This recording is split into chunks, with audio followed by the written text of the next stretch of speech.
بسم الله الرحمن الرحيم الحمد لله رب العالمين حمدا كثيرا طيبا مباركا فيه والصلاة والسلام على أشرف الأنبياء والمرسلين نبينا محمد وعلى آله وصحبه أجمعين.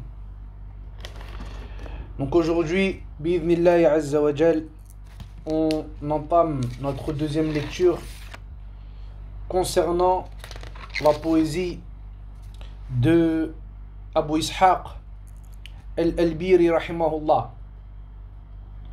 Donc pour se remémorer un petit peu le contexte, eh bien l'auteur rahmatullahi alayhi, ici il conseille son fils. Donc on a dit qu'il y avait une divergence concernant qui était la personne qui était conseillée. Et on a dit qu'on allait rester sur le fait que c'était son fils. Donc il a commencé par lui mentionner les jours qui passent et le fait que chaque jour et chaque heure qui passe, eh bien elle use de ta personne, elle use de ton cœur ainsi que de ton corps. Donc après lui avoir appelé la mort, il lui a mentionné le caractère trompeur et traître de cette dunya. Il lui a dit, tu vois, justement, tu ne vas pas être trompé par cette trompeuse Dhat Ghadarin. Et il a mentionné après le fait que les intelligents Al-Akyas, ils l'ont divorcé d'un divorce dans lequel il n'y a pas de retour. Et on a mentionné le texte de Ali ibn Abi Talib radiyallahu anhu. Taïb. Donc, l'auteur ensuite, il poursuit, il nous dit, et ici en interpellant son fils, et il interpelle tous les musulmans par la suite qui liront sa poésie, et il dit, Aba Bakrin da'awtuka law ajabta, ila ma fihi hadduka law aqalta. Il lui dit Aba Bakrin. Ici il dit Aba Bakrin, alors qu'à la base on dit Abu Bakr. Mais cependant ici l'auteur rahimahullah, il a effacé ce qu'on appelle en arabe harfun nida, qui est le ya. Parce que lorsque le ya va venir et qui va précéder le mudaf c'est le mot qui va être lié à un autre, et bien forcément il va le rendre mansoub. Donc ici on comprend mansoub, c'est-à-dire en général il y aura la fatha ou bien le alif en général, même si ça peut être autre chose. Donc là on comprend que ici quand il dit Aba Bakrin da'awtuka law ajabta, en gros la parole qui est effacée, et ça on a dit c'est une chose que les arabes ils font souvent, le fait d'effacer des mots qui sont sous-entendus. Donc là il lui dit Aba Bakrin, ô Abu Bakr, c'est comme ça qu'ils traduisent en français. Et bien en fait le sens ici c'est quoi? C'est Ya Aba Bakr da'awtuka law ajabta, je t'ai appelé si seulement tu répondais. Ila ma fihi hadduka law aqalta, je t'ai appelé à une chose dans laquelle il y a un bénéfice pour toi, une chose qui te sera bénéfique à toi. Donc quand la personne il va faire nasiha à son frère ou bien à sa sœur, et bien qu'il regarde bien que cette nasiha elle soit pure, elle soit dénuée de toute chose, de toute part pour son nafs, et qu'elle soit purement pour l'intérêt de son frère ou de sa sœur ici. Beaucoup, à notre époque malheureusement, le frère ou la sœur il vient et dit moi je vais faire nasiha à mon frère, et au final on voit que dans cette nasiha ici il y a quelque chose de un type de rabaissement, un type de regarde toi tu fais ça, moi je le fais pas. Là, ici la nasiha pour ton frère ou ta sœur, elle doit être pure, il ne doit pas avoir une part pour ton œuvre dans cette nasiha. Donc là ça qu'il lui dit. Et lui dans cela, eh bien il y a quelque chose qui est pour toi. C'est pour toi, c'est toi qui tireras bénéfice de cette nasiha-là. Et si tu l'aurais, là où aqalta, si tu l'aurais comprise, eh bien tu te serais précipité. Précipité vers quoi? Et là il lui dit, tu serais précipité vers la science. Il lui dit, ila ilmin takunu bihi imaman muta'an in nahayta aw amarta. Donc il dit, je t'ai appelé à quoi?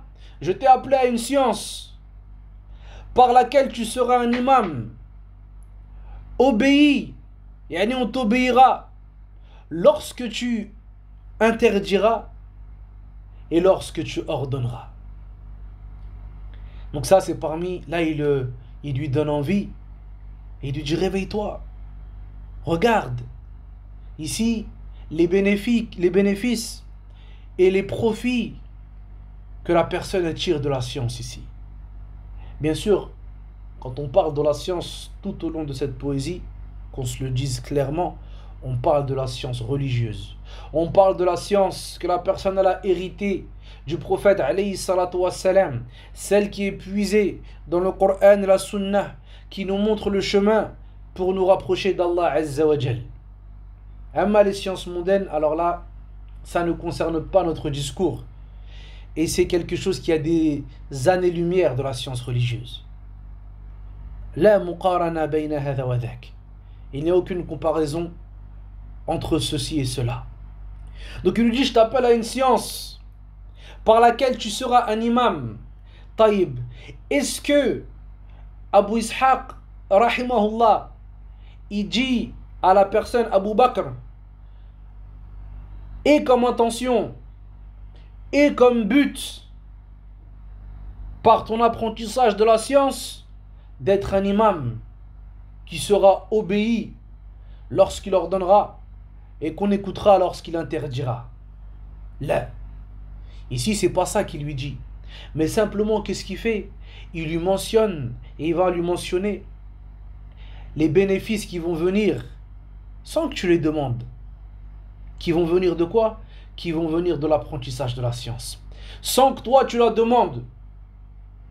Que la personne qui va justement apprendre la science pour être mis en avant, pour qu'on l'écoute, pour être un imam, pour que lorsqu'il ordonne, eh bien on lui obéit, pour que lorsqu'il interdit, eh bien on s'abstienne, eh bien celui-là qu'il sache qu'il ne sera pas un imam. Et c'est pour ça que Al-Shafi'i rahimahullah et beaucoup d'autres parmi les pieux prédécesseurs, ils disaient Kunna natlubu al-ilm li ghayrillah fa aba an yakuna illa lillah. Il disait qu'au début, on apprenait la science pour autre qu'Allah Azza wa Jal. Et au final, cette science, eh bien, elle a refusé, si ce n'est d'être pour Allah subhanahu wa ta'ala. C'est-à-dire que toi, au début, tu vas apprendre.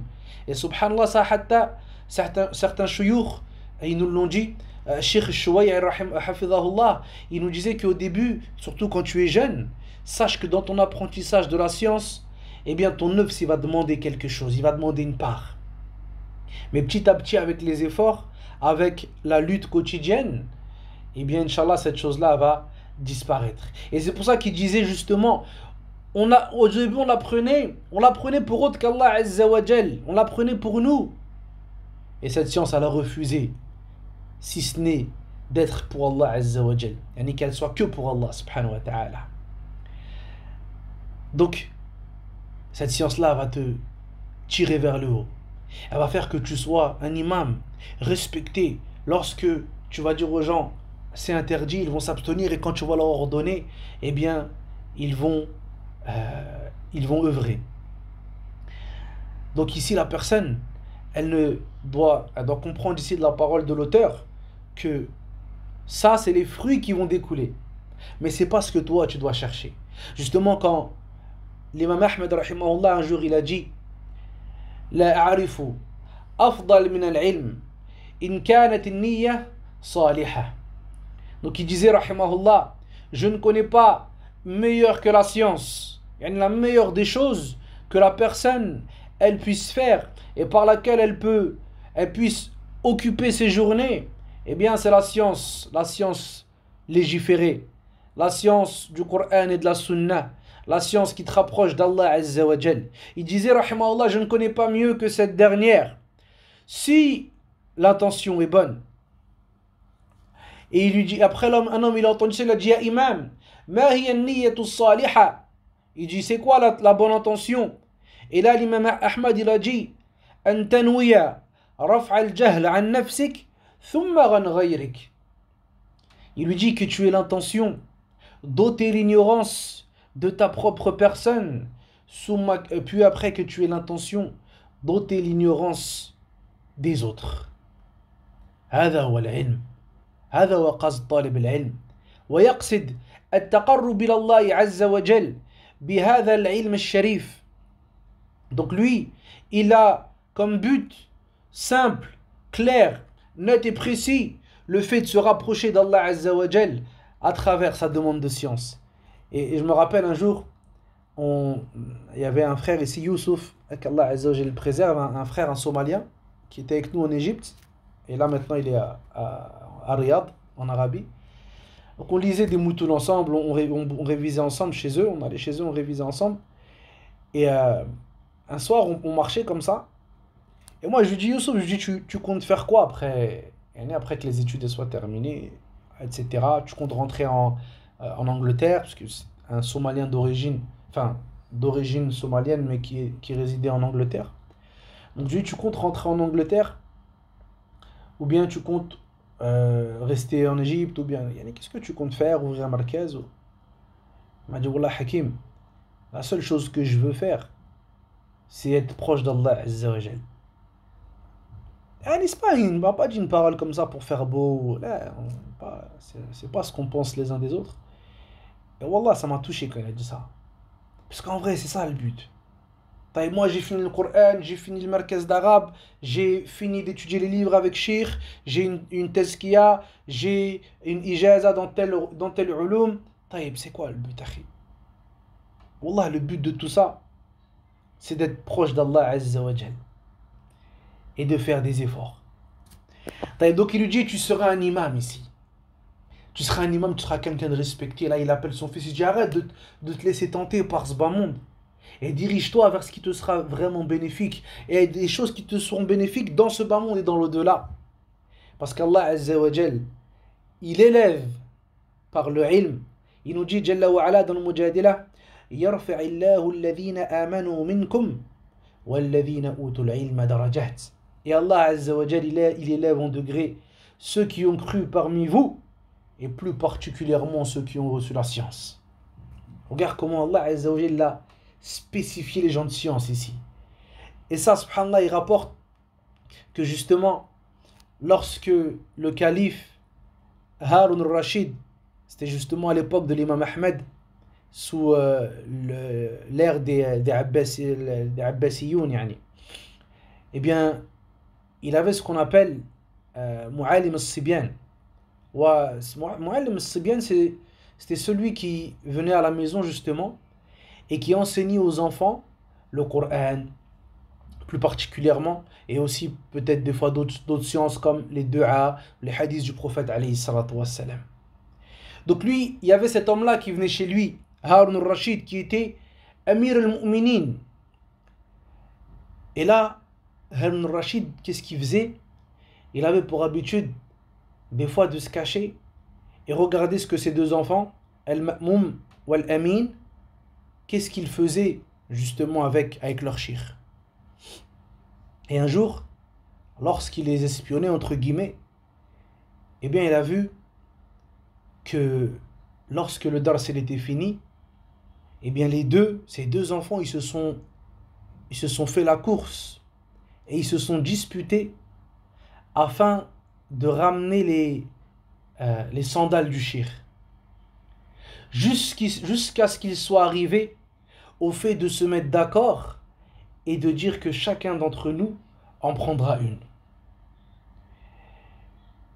Et Harun al-Rashid, il voit ça.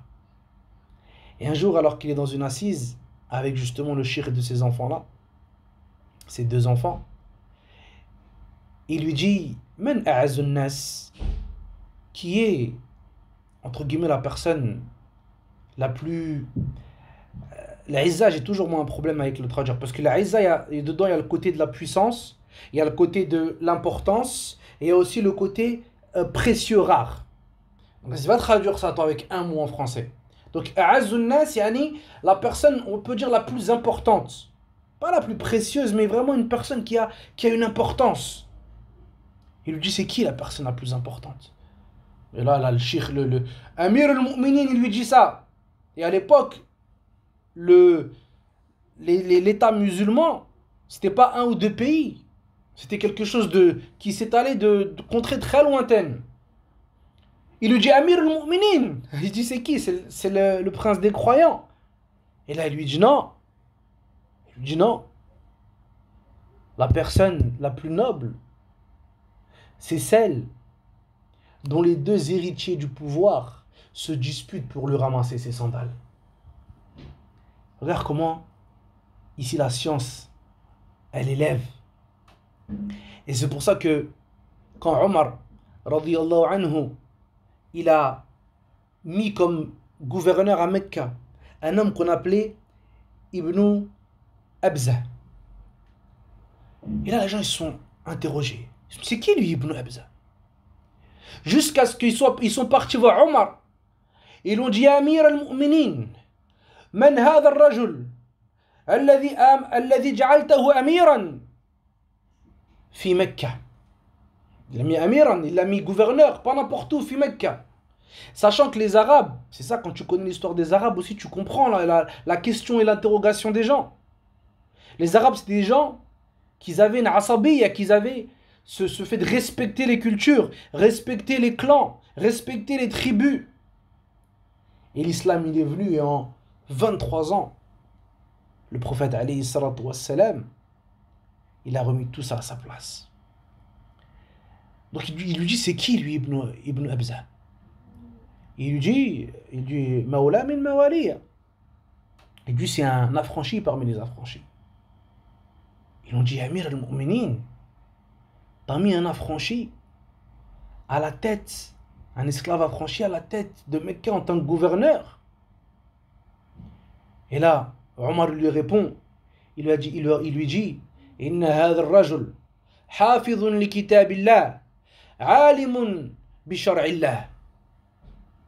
Il lui dit, cet homme-là, c'est un homme qui mémorise le livre d'Allah Jalla wa Ala et qui connaît la législation d'Allah Jalla wa Ala. وقد سمعت النبي صلى الله عليه وسلم يقول إن الله عز وجل يرفع بهذا الكتاب أقواما ويضع آخرين. Et il dit après ça, Omar, j'ai certes entendu le prophète alayhi salatu wassalam dire, Allah Jalla wa Ala, il élève par ce Coran des gens, des peuples, et il en rabaisse des autres. Donc Ibn Abza, qui était un ancien esclave, affranchi, il se retrouve à gouverner Mecca. De par quoi? Quelle est la cause? Quelle est la chose qui fait qu'Allah Azza wa Jalla a élevé cet homme-là à ce rang-là? Hafidhun li kitabillah, alimun bi shar'illah. Le fait qu'il mémorise le livre d'Allah Azza wa Jalla et qu'il connaisse la législation d'Allah subhanahu wa ta'ala. Donc, hakada. Donc ici, c'est ça qu'il lui dit. Il lui dit, je t'appelle à cette science-là. Cette science dans laquelle il y a pour toi une élévation. Et lorsque tu diras aux gens, halal, haram, ils s'abstiendront. Quand tu leur diras, wajib, eh bien, ils appliqueront. Wa hakada. Puis il lui dit, وَيَجْلُو مَا بِعَيْنِكَ مِنْ غِشَاءَ وَيَهْدِكَ الطَّرِيقَ إِذَا ضَلَلْتَ. Ici, il lui dit, يَجْلُو مَا بِعَيْنِكَ مِنْ غِشَاءَ. Il lui dit, et cette science, qu'est-ce qu'elle va faire? Elle va, يَجْلُو, الْجَلَى, c'est-à-dire al-zuhur, c'est le fait de rendre apparent. Eh bien, ça va nettoyer ce qu'il y a dans tes yeux comme al-rishah, c'est al-da'f fil basar, la faiblesse dans le regard. eh bien, il lui dit cette faiblesse que tu as dans le regard, eh bien, cette science, elle va venir, elle va la balayer, elle va la nettoyer.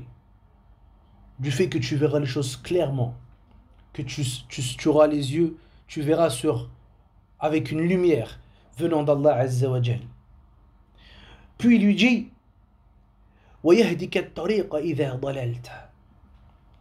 Et lorsque tu te perdras dans le chemin de ce bas monde, eh bien, cette science, elle te sera utile.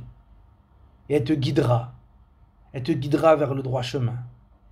Et elle te tirera.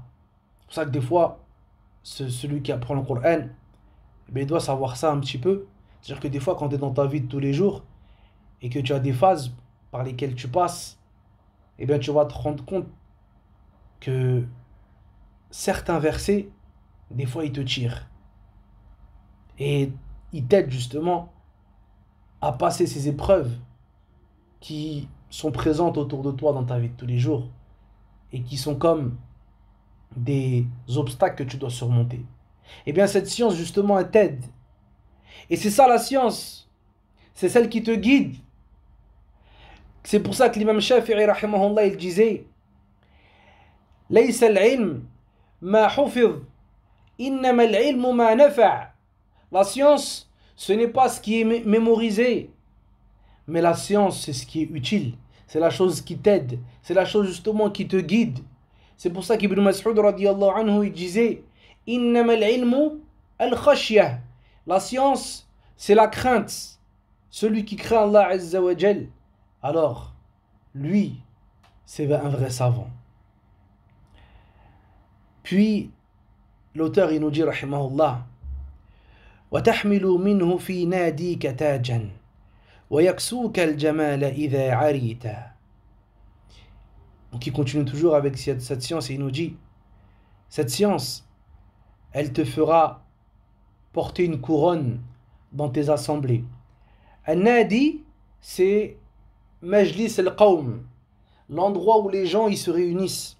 Donc là il lui dit dans ces endroits-là, cette science, elle te fera porter comme une couronne.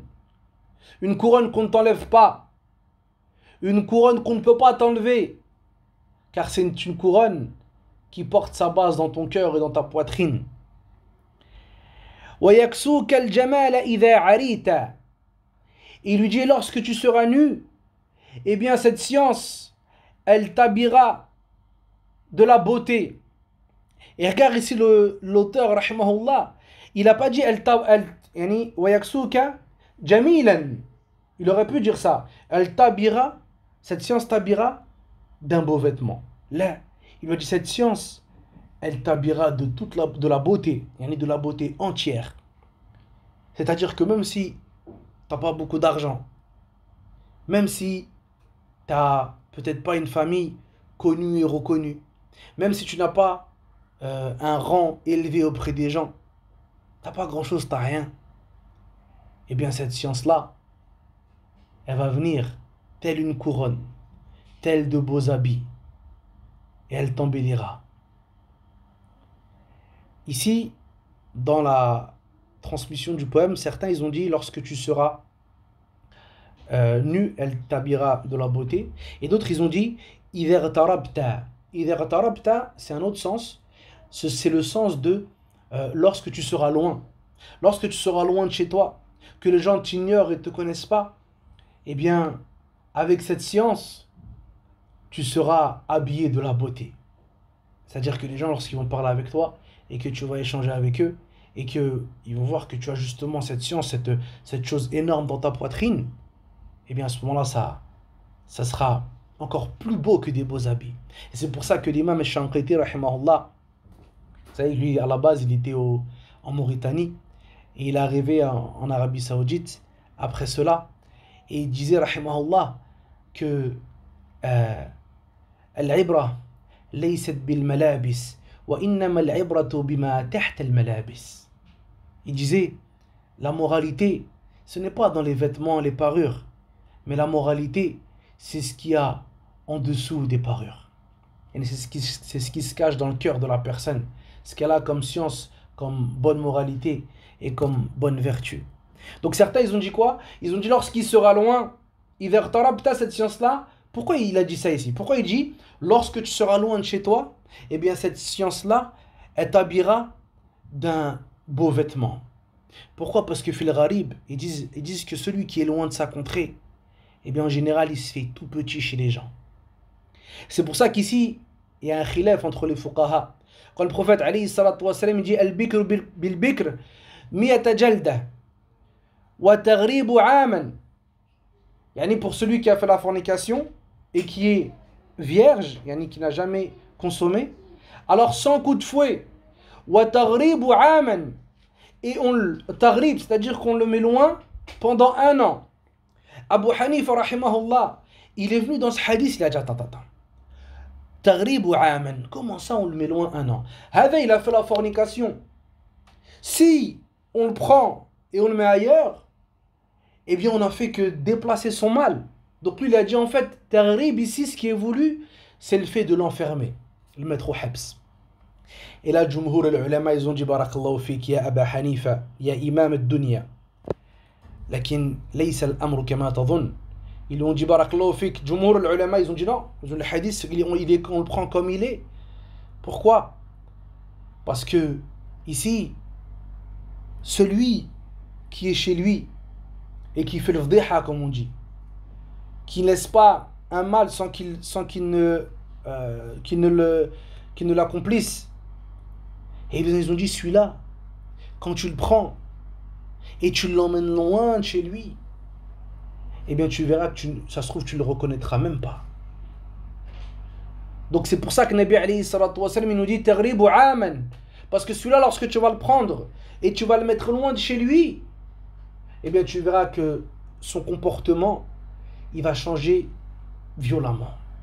Donc c'est pour ça qu'il nous dit que si cette science-là, elle va venir, si lorsque tu es loin de chez toi, eh bien cette science te vêtit des plus beaux habits, alors qu'est-ce qu'on devrait dire du fait que la science elle soit dans ta poitrine et que toi tu sois auprès des tiens? Donc cette science-là, elle a ce mérite.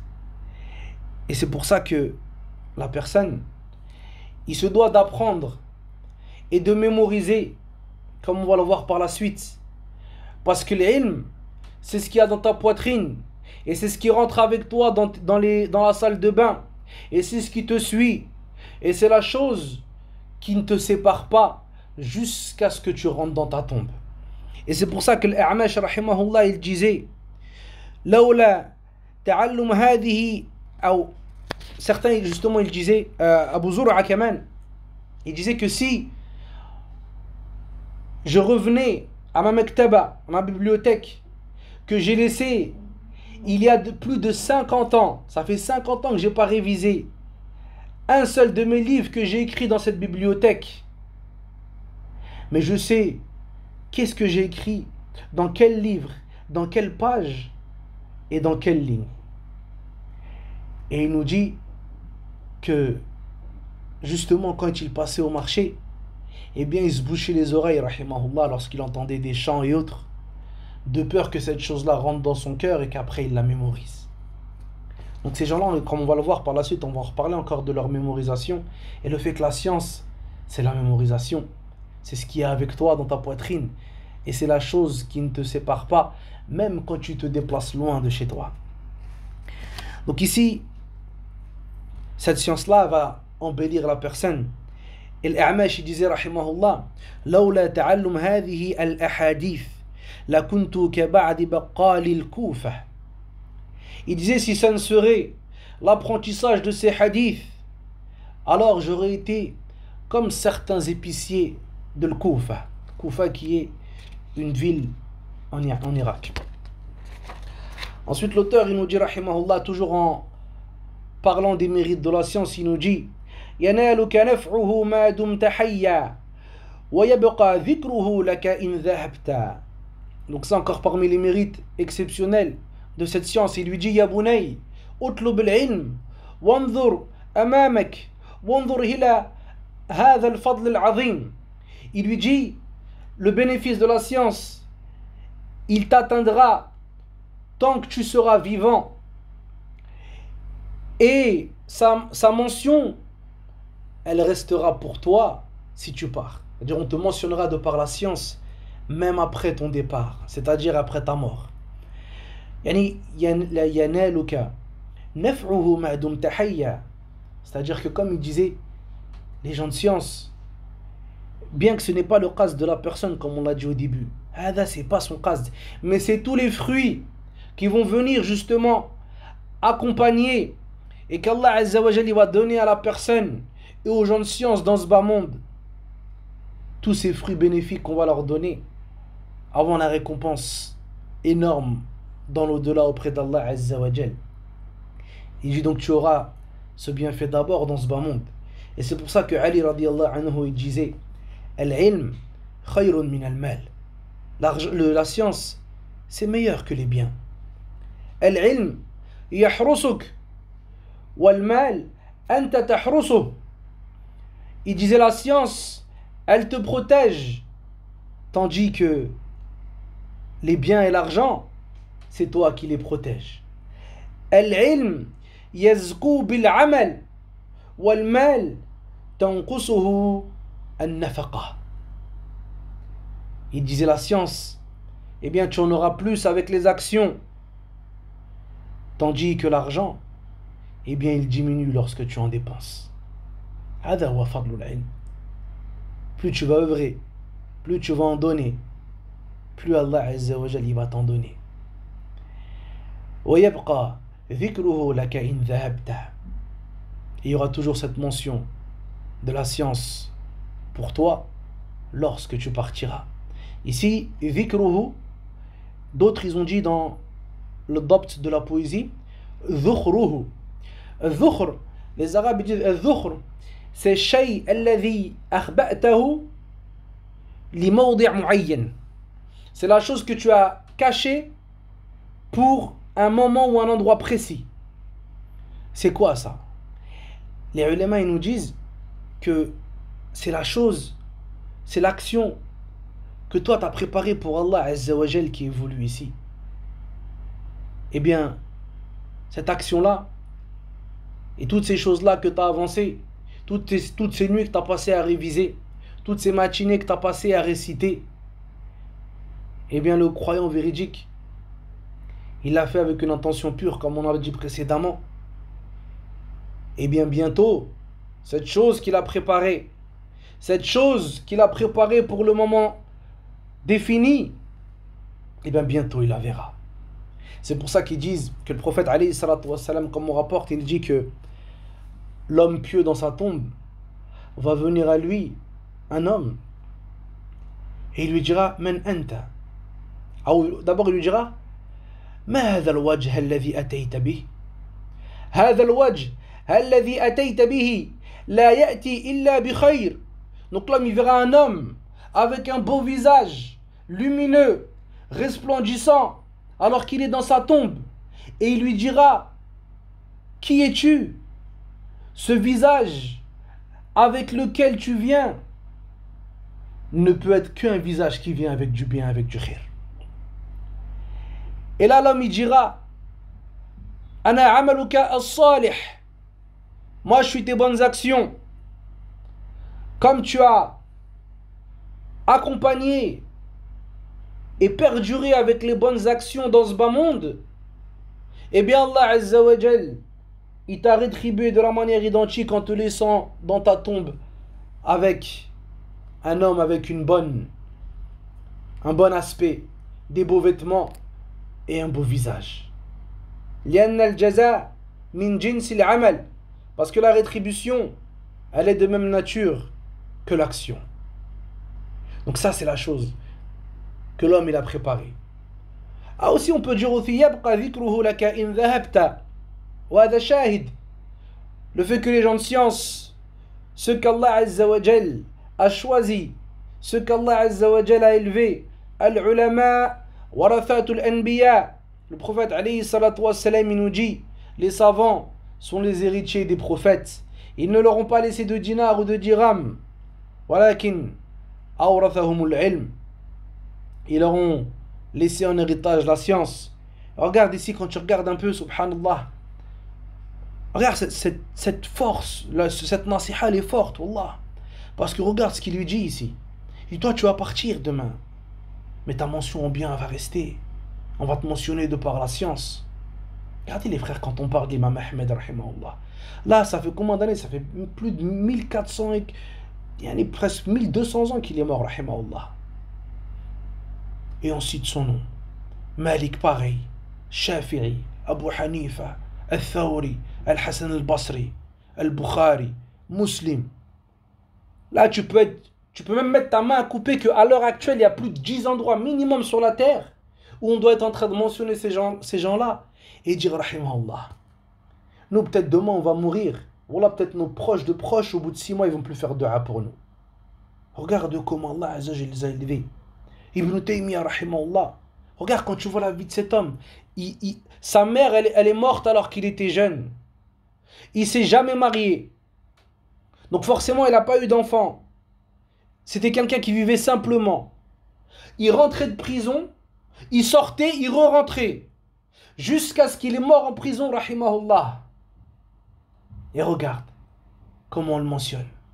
Rahmatullahi alayhi, rahimahullah. On écrit tous ces livres, on les reprend et on fait dua pour lui de A à Z. Subhanallah. Est-ce que nous, forcément, voilà les frères, nous, notre but quand on lit ça, on ne pourra pas être comme eux. Allah alim, Allah Azza wa Jalla, il fait ce qu'il veut, mais on essaie d'être lucide quand même. Mais est-ce qu'on ne peut pas essayer un peu de sacrifier? Essayer un peu de faire les efforts et se dire, écoute, moi je veux ce qui est vraiment profitable. Regardez ces masakines, comment ils font beaucoup d'efforts pour la dunya. Moi j'ai connu des gens, ils sont partis en Australie des années. L'autre il est parti en Thaïlande des années pour dunya. Et nous pour din, on n'est pas capable de faire des efforts. On n'est pas capable de sacrifier. Des fois tu vois des frères, moi je suis ici, nous on est ici, des fois beaucoup de frères ils viennent apprendre, ils repartent et tout. On les accueille et tout. D'un fois le frère je lui ai dit, parce que moi je sais que c'était un frère qui a accepté. Et je voulais un peu le tirer un peu les oreilles. Je dis, Akhi, t'as 40 ans, t'as du mal à lire le Coran. 40 ans, t'as du mal à lire le Coran, Akhi, fin, cousin. Fais les efforts, je t'aide. Perds pas ton temps. Va vers ce qui t'est vraiment utile. Va vers la chose qui va rester. Hada huwa. Et c'est ça qu'il lui dit ici.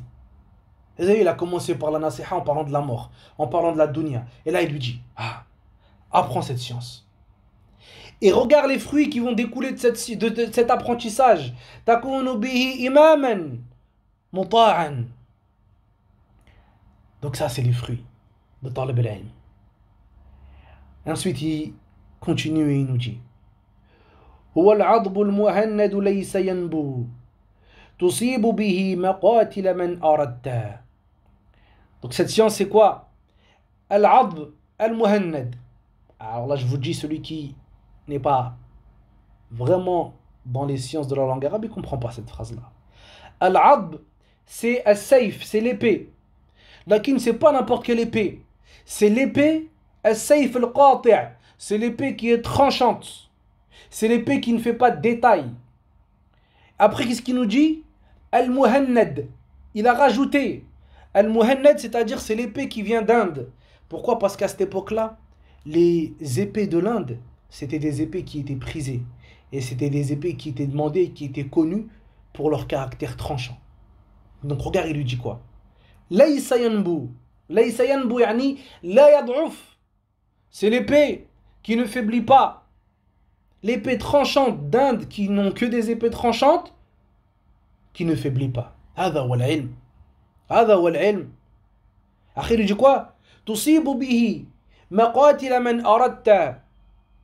Et tu atteins ta cible, et tu atteins les endroits de la cible que tu souhaites de manière décisive. Il n'y a pas longtemps, là, cette semaine, j'ai vu une vidéo qui m'a interpellé, et je me suis dit, subhanallah, ça m'a rappelé justement ce qu'on est en train de dire ici, le mérite de la science. Et un homme qui est connu en France, c'est un intellectuel.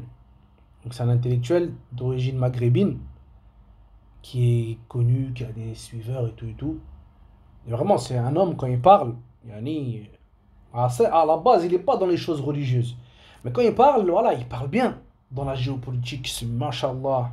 Dans la philosophie, dans l'histoire, dans la géographie. Voilà comment il parle, tu dis Ajib. C'est une tête. Et subhanallah. Il n'y a pas longtemps, on m'a envoyé une vidéo, il parle de din. La hawla wa la quwwata illa billah. Il a dit, moi je vois que le voile n'est pas obligatoire en islam. Et après il a argumenté et tout.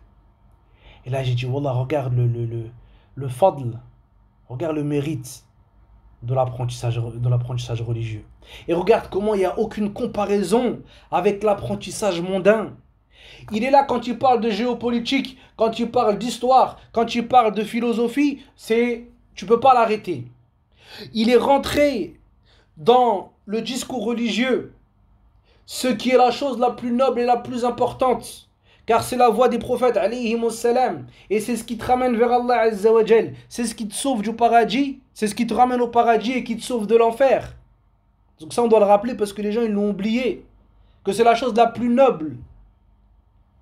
Donc Hadha al-Miskin, il vient, il parle de ça, tu l'entends une fois parler de ça. Il a dit une parole de kufr. Bijma' al-ulama, c'est une parole de kufr. Il s'est opposé à l'unanimité de la communauté. Et il a dit une parole que les petits enfants chez les musulmans, ils connaissent. Et il s'est trompé dans ça. Et c'est un bébé dans la science. Dans la science religieuse, c'est pire qu'un bébé. Et toi, tu le regardes. Et celui qui après va regarder celui-là avec un œil de miskin. Yani. Donc, voyez l'importance de la science religieuse. Ces gens-là, c'est des masakines. Peut-être quand il parle en français, il va jamais faire une faute. Peut-être il écrit des livres, il fait aucune faute. Peut-être dans sa... t'es un miskin, tu connais pas Shari'atullah. Tu sais pas ce qu'Allah il aime. Tu fais des erreurs. C'est pas des erreurs de bébé. Tu as dit une parole, c'est du kufr bi-ijma' al-ulama. La hawla wa la quwwata illa billah. C'est pour ça, nous les frères et sœurs, wallah, qu'on fonce. Wallah, qu'on apprenne cette science. Qu'on parle pas. Toi, tu veux l'ilm, bismillah. On apprend l'aura. On apprend le tafsir. Voilà, tellement de choses qu'on ignore, on n'a pas le temps de parler. Ouais, tu veux me parler des fitna et tout, j'ai pas ton temps. Tu veux l'ilm, bismillah. On apprend le fiqh, on apprend le hadith, on apprend l'aqida. Bismillah. Ah, mais toi, tu veux parler, j'ai pas le temps, il faut que j'apprenne. Comme il a dit l'imam Ahmed, tarfa' al-jahl an nafsik, thumma an ghayrik. Tu enlèves la science de ta propre personne, déjà ça on a du boulot. Et ensuite tu enlèves l'ignorance des autres. Donc il a dit, cette science-là, c'est quoi? C'est une épée tranchante avec laquelle tu assommeras, exécuteras tes ennemis lorsque tu le souhaites. Hadha huwa al-ilm. Et c'est pour ça que on voit que certains de nos savants, rahmatullahi alayhim, ils ont été des secoureurs de cette sunna et de ce Coran de par leurs écrits. Et ils nous ont laissé un héritage exceptionnel. Ils t'ont donné des clés, ils t'ont donné des moyens d'atteindre la compréhension du Coran et de la Sunna qui sont exceptionnels. Et forcément, les gens du faux, eh bien, c'est dur pour eux. C'est pour ça que vous verrez que, en fait, des fois, le savant, il peut être de plusieurs types. On va avoir des fois des savants qui sont des savants éducateurs. C'est-à-dire que lui, il vient, il t'éduque, il te donne... C'est quoi le savant éducateur? Ar-Rabbani, alladhi yu'allim an-nas sighar al-ilm qabla kibari. Il lui apprend la science petite avant la grande science. Donc tu as des savants qui sont éducateurs. Ils vont t'apprendre les usul, ils vont monter avec toi petit à petit. Et tu as d'autres savants, c'est ce qu'on appelle al-mujaddidoun, al-muslihoun. C'est des savants qui sont des réformateurs. C'est ceux qui viennent et qui réparent ce qui est cassé. Et bien tu verras que eux, ils ont cette description que l'auteur il a donnée ici. Des épées tranchantes. Que lorsqu'ils passent, eh bien, ils terrassent ceux qui s'opposent. C'est pour ça qu'on va trouver l'imam Ibn Abdul Wahhab, rahimahullah, Cheikh Mohammed, regardez comment ces écrits qu'il a laissés. Regardez comment il a appelé au tawhid. Regardez comment il a expliqué aux gens, il a éclairci aux gens l'adoration d'Allah Azza wa Jal seul. Lorsque les gens ils se dirigeaient vers les tombes, lorsque les gens ils se dirigeaient vers les mausolées, et bien là il est revenu avec al-tawhid al-khalis et avec des écrits qui sont profitables jusqu'à des siècles après sa mort. Et pareil Ibn Taymiyyah rahimahullah, Ibn Taymiyyah c'est un des plus grands exemples dans ça. Ibn Taymiyyah, je vous dis, pour ceux qui ne connaissent pas bien Ibn Taymiyyah, Ibn Taymiyyah il a répondu aux Soufis, Ibn Taymiyyah il a répondu aux Ash'ari, Ibn Taymiyyah il a répondu aux Mu'tazila, Ibn Taymiyyah il a répondu aux chrétiens, Ibn Taymiyyah il a répondu aux chiites, Ibn Taymiyyah il a répondu aux Malahida, aux athées. Oh, Ibn Taymiyyah c'est... Et c'est pas des réponses, yani, tiens, je me dis, c'est des réponses qu'à l'heure d'aujourd'hui, des docteurs, ils détaillent, ils expliquent afin que nous, on puisse en profiter. Donc c'est ça la science. C'est que toi, tu seras une épine au travers de la gorge de tous ceux qui s'opposent à la vérité, au Coran et à la Sunna. طيب. Ensuite, il nous dit, rahimahullah, وَكَنْزٌ لَا تَخَافُ عَلَيْهِ لِلصَّا خَفِيفَ الْحَمْلِ يُوجَدُ حَيْثُ كُنْتَ. Il nous dit, un trésor. Cette science-là, naam, c'est un trésor. La takhafu alayhi lissa. Un trésor dans lequel tu ne craindras pas contre le vol. Tu n'auras pas peur des voleurs par rapport à ce trésor-là. Au contraire, tu seras le plus heureux et tu seras joyeux quant au fait de le donner. Et tu ne feras pas de différence à qui tu le donnes. C'est-à-dire que tu t'en donneras aux pauvres, aux riches, à celui qui a beaucoup de religiosité, à celui qui en a moins. Tu n'auras pas peur contre le vol. Contrairement au trésor des avares et des égoïstes de ce bas monde. Eux, ils préservent et ils l'enferment. Le trésor de la science, c'est pas comme ça. Et c'est pour ça que ce trésor-là, ma yambari, an yutajira biha ahadun. Ça, c'est pas une chose qui convient que la personne elle fasse du commerce avec ce trésor-là. Les prophètes, alayhimus salam, ils ont appelé leur peuple. قال يا قوم اعبدوا الله ما لكم من إله غيره. Ô mon peuple, adorez Allah. Vous n'avez pas de divinité en dehors de lui. ما أسألكم عليه من أجر. Et je vous ne demande par rapport à cela aucune rétribution. Donc la personne, il ne doit pas demander des rétributions par rapport à cela. Il doit être généreux dans le fait de donner cette science-là. Et il ne doit pas être avare. Ensuite, il nous dit Khafif al-haml yujadu haythu kunta. Comme on l'a dit précédemment, une science qui est légère à porter. Où on te trouvera, eh bien on trouvera cette science. C'est pour ça que la science de l'étudiant, il ne convient pas qu'elle soit simplement dans sa bibliothèque. Ici, il rapporte que un des rapporteurs de hadith qu'on appelait Abdullah ibn Lahi'a, eh bien tu vas voir dans le hadith que des fois tu vas prendre le hadith et tu vas voir que lui, son hadith il est accepté. Et des fois tu vas voir avec d'autres, les mêmes savants, dans d'autres hadiths, on n'accepte pas son hadith. Pourquoi? Parce que Kana Abdullah yuhaddith an kutubi. Il rapporte le hadith de ses kutub. فلما احترقت مكتبته ضاعفه العلماء. Lorsque sa maktaba a pris feu, eh bien les savants ils l'ont rendu faible. Et il regarde, s'il rapporte un hadith avant que sa maktaba ait brûlé, alors on prend son hadith. Et s'il rapporte un hadith après, alors on ne prend pas son hadith. Et fi'lan, ils ont vu que après que sa maktaba ait brûlé, sa bibliothèque, yani, eh bien on a vu qu'il est venu avec des hadiths étranges, des choses bizarres.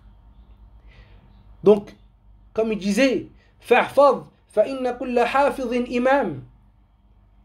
Mémorise et sache que chaque personne qui mémorise est un imam. Ibn Hazm rahimahullah, lorsque Ibn Hazm il a eu une vie difficile, Ils ont brûlé ses livres, ils ont brûlé tous ses écrits et qu'ils l'ont jeté loin dans la campagne, il a dit vous pouvez brûler tout ce que vous voulez. Vous pouvez me jeter où vous voulez. Tout ce qu'il y a dans mes livres, il est dans ma poitrine. Il rentre avec moi aux toilettes et il va rentrer avec moi quand je vais rentrer dans ma tombe. Et un jour, le Ghazali, il s'est fait voler par des voleurs. Ils lui ont pris ses affaires alors qu'il était en voyage. Et à un moment, il les rattrape et leur dit écoutez, prenez l'argent, prenez les biens. Je vous demande juste une chose. Mes koutoub qu'il y a ici, là, Al-Qurras. Et là, le voleur, il regarde. Et il va lui donner un dars. Il lui dit Al-ilm fi al-ras wa laysa fi al-qurras. Et la science, elle est dans la tête de la personne et elle n'est pas dans ses cahiers. Et il est parti, il lui a pas rendu ses livres. Donc la bouddha min talib al-ilm an yahfaz. Le talib al-ilm, c'est obligé qu'il apprenne. Yujadu haythu kunta. Cette science-là, on doit la trouver où tu es. C'est pas comme nous maintenant. La personne derrière son téléphone, il parle, il est sur les réseaux sociaux, il est sur truc. Moi, à cause de mon commerce, il n'y a pas longtemps là, il y a quoi, même pas un an, j'ai dû me mettre sur Twitter à cause de mon commerce. A'oudhu billah, c'est quoi ça? C'est quoi ces gens? Ils parlent, tout le monde parle, ils sont méchants en plus, wallah. Qu'ils se font des débats, ils sont méchants, aucune science, aucune sagesse, aucune rahma. Et les gens, ils parlent. Et la plupart d'entre eux, si tu leur enlèves la batterie, il n'y a plus d'ilm. Tu coupes le téléphone, il n'y a plus de science. Rien à voir avec la science. Et un jour, j'en ai attrapé un qui est ici en Égypte. Je lui ai dit, toi, t'as connu c'est Abou Foulane, il m'a dit, ah ouais. Et j'ai capté que c'était lui. Voilà, mais je lui ai rien dit, mais yani, j'ai dit, lui là, il est tout gentil. Il est en Mustawa numéro 3 au Merkez. Il n'arrive pas à faire une phrase en arabe. Et sur Twitter, il est là, il parle. Et il critique, et il donne des fatwas, il donne des avis. Uskut. Al-alim, ilmuhu fi sadri. Le savant, sa science, elle est dans sa poitrine. Et il ne peut pas se permettre de parler comme ça alors qu'il ne maîtrise rien, il n'apprend rien, il ne mémorise rien. Et il ne connaît rien, il parle dans la religion d'Allah Azza wa Jal. Et il disait, Al-Sha'bi rahimahullah, لو أن رجلا حفظ ما نسيته لكان عالما.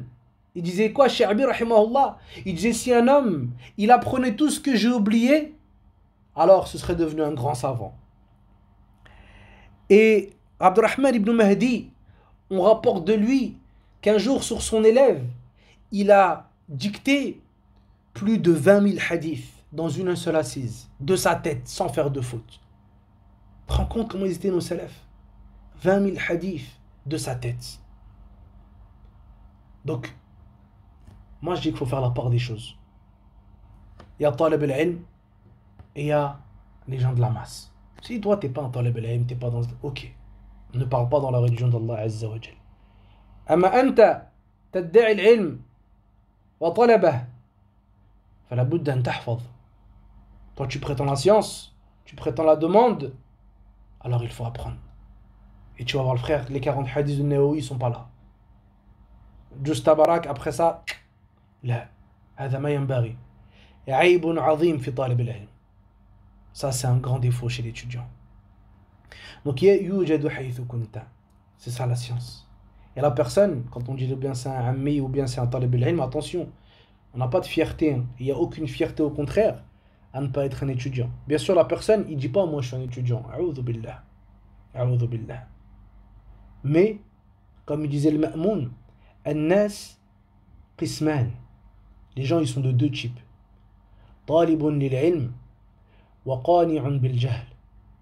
Ou bien quelqu'un qui demande la science, ou bien quelqu'un qui est satisfait de son ignorance. Donc on va s'arrêter là. Subhanakallahumma wa bihamdik. Ashhadu an la ilaha illa ant. Astaghfiruka wa atubu ilayk. Wa sallallahu sallam ala nabiyyina Muhammad wa ala alihi wa sahbihi ajma'in. Walhamdulillahi rabbil alamin wa barakallahu fikum.